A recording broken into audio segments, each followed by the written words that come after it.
الحمد لله والصلاة والسلام على نبينا محمد وعلى آله وصحبه ومن تبعهم بإحسان إلى يوم الدين أنبارد سهودرقلي نانقل معهد تعليم اللغة العربية معهد تعليم اللغة العربية لغير الناطقين بها என்கின்ற அந்த மஅஹதுடைய சிலபஸிலே முதலாவது முஸ்தவாவிலே இருக்கின்றோம்.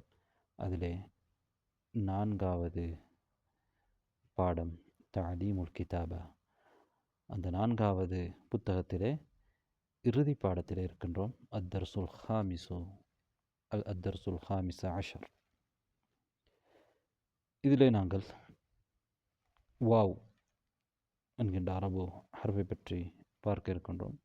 வாவ் உல் கரிமாவுடைய ஆரம்பத்திலே, நடுவிலே, இறுதியிலே பல ஹரக்கத்துக்களையும் பெற்றுள்ள சுக்கூனை பெற்று எவ்வாறு எழுதப்படும் என்பதை நீங்கள் பல உதாரணங்கள் மூலமாக இங்கே பார்க்கலாம். அவற்றை நீங்கள் செவிமடுப்பதோடு எழுத வேண்டும். செவிமடுப்பதோடு திரும்பவும் நீங்கள் சொல்ல வேண்டும். அதற்கு பிறகு எழுத வேண்டும். பாருங்கள். வலதுன், வாலிதுன், ரிவஜுன், விஹாதுன், கவீமுன், இர்வி, ولد داود، عدو، موعد، موعد தானது மௌஇத். சில நேரத்திலே எழுத்து பிழைகள் இருக்கின்றன. அவுஜத, மௌலூதுன். இங்கே வாவ் பல வடிவங்கள் உங்களுக்கு தரப்பட்டிருப்பதை நீங்கள் பார்க்கின்றீர்கள். இப்போது நாங்கள் தத்ரீபாத்துக்கு செல்வோம். தத்ரீபுல் அவ்வல், முதல் பயிற்சி. ரத்திபில் ஹுரூஃப் அத்தாலியத் லிதுகவ்வின மின்ஹா கலிமாத். பின்வரக்கூடிய ஹர்ஃப்களை ஒழுங்கமைத்து, தர்த்தீப் செய்து, ஒழுங்குபடுத்தி அதிலிருந்து ஒரு கலிமாவை நீங்கள் உருவாக்க வேண்டும். ஒவ்வொரு வரியிலும் ஒவ்வொரு கலிமாவை உருவாக்க வேண்டும். ஹர்ஃபுகள் ஒழுங்கற்ற நிலையிலே இருக்கின்றன. நீங்கள் ஒழுங்குபடுத்த வேண்டும். நீங்கள் தெரிந்த, ஏற்கனவே நீங்கள் வாசித்த கலிமாக்கள் தான். அந்த கலிமாக்களை நீங்கள் இந்த ஹர்ஃபுகள் ஊடாக உருவாக்க வேண்டும். அத்தத்ரீபு சானி, இரண்டாவது பயிற்சி. இக்ரா மா யலி சும்ம அக்துப். பின்வரக்கூடியவற்றை வாசித்து அதனை பின்னர் எழுது என்று சொல்லியிருக்கிறார்கள். இங்கே பாருங்கள். வஜத வஹீதுன் சிவாக்கஹு ஃபௌகல் ஹிசானா. வஹீத் என்பது ஒருவருடைய பெயர். வஜத யஜிது. வஜத வஹீதுன் சிவாக்கஹு. சிவாக்கஹு அவனுடைய சிவாக். சிவாக் என்பது மிஸ்வாக், பல் தீட்டக்கூடிய குச்சி. ஃபௌகல் ஹிசானா. வஅதல் வாலிது ஜௌஜதஹு வ அவுலாதஹு. வஅத வாக்களிக்கிறது. வாலித் தந்தை. ஜௌஜதஹு வ அவுலாதஹு தன்னுடைய மனைவிக்கும் குழந்தைகளுக்கும் அவர் வாக்களித்தார். பிரிஹ்லத்தின் இலர் ரியாத். ரியாதுக்கு ஒரு சுற்றுப்பயணம் மேற்கொள்வதற்கு வாக்களித்தார். ஃபி நிஹாயத்தில் உஸ்பு, வார இறுதியில். அத்தமீசு பைனல் ஹாஇ வத்தாஇல் மர்பூதா. ஹா, த அல் மர்பூதா, இவை இரண்டும் வெவ்வேறான ஹர்ஃபுகள். மொழித்தரிலே நாங்கள் வேறுபடுத்துகின்றோம். எழுத்திலே இரண்டுடைய வடிவம் ஒரே மாதிரி இருக்கும், ஆனால் சிறிய வித்தியாசமும் இருக்கும்.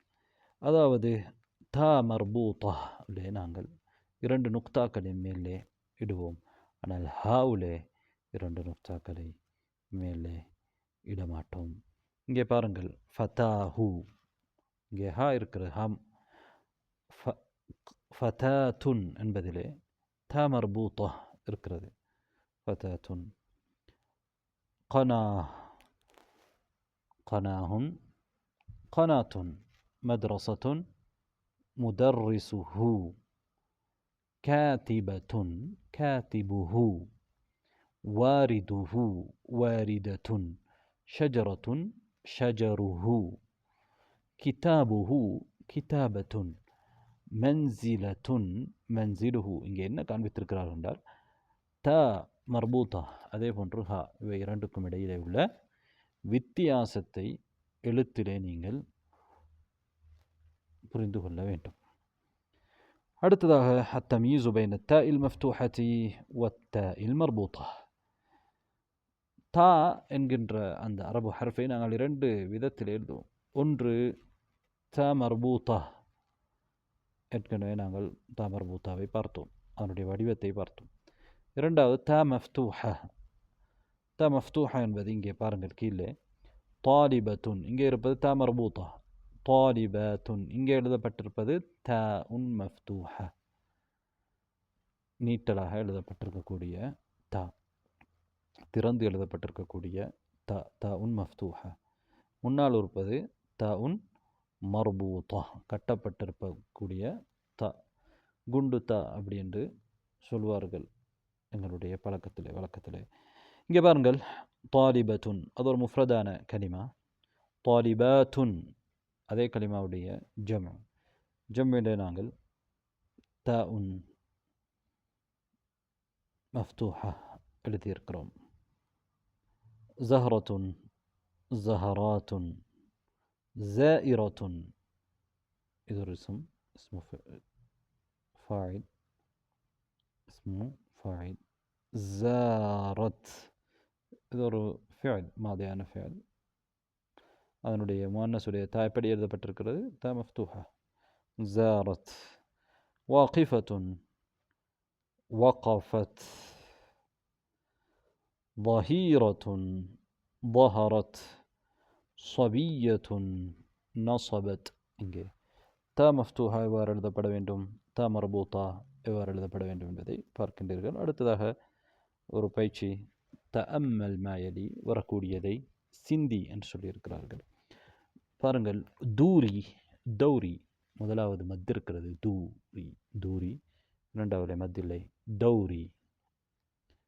தாலுக்கு தம்மாவும் அதற்கு பின்னால் வாவுக்கு சுக்கூனும் இருப்பதனால் ஓகே மத்தாக அது மாறுகிறது தூரி, தௌரி.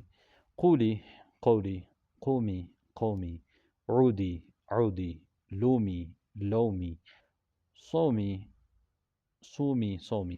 எனவே இந்த கலிமாக்களுக்கு இடையிலே உள்ள வித்தியாசத்தை நீங்கள் சிந்தியுங்கள். சில நேரங்களிலே ஹரக்கத் இல்லாமல் இவை வருகின்ற பொழுது கூட நீங்கள் வித்தியாசப்படுத்தி வாசிக்க வேண்டும். அப்போ உங்களுக்கு அர்த்தம் தெரிகின்ற பொழுது அவற்றுக்கிடையிலே அந்த இடத்துக்கு பொருத்தமான கலிமா எது என்பதை நீங்கள் ஊகித்து கொள்ளலாம். இதோடு நாங்கள் கிதாபா பாடத்தை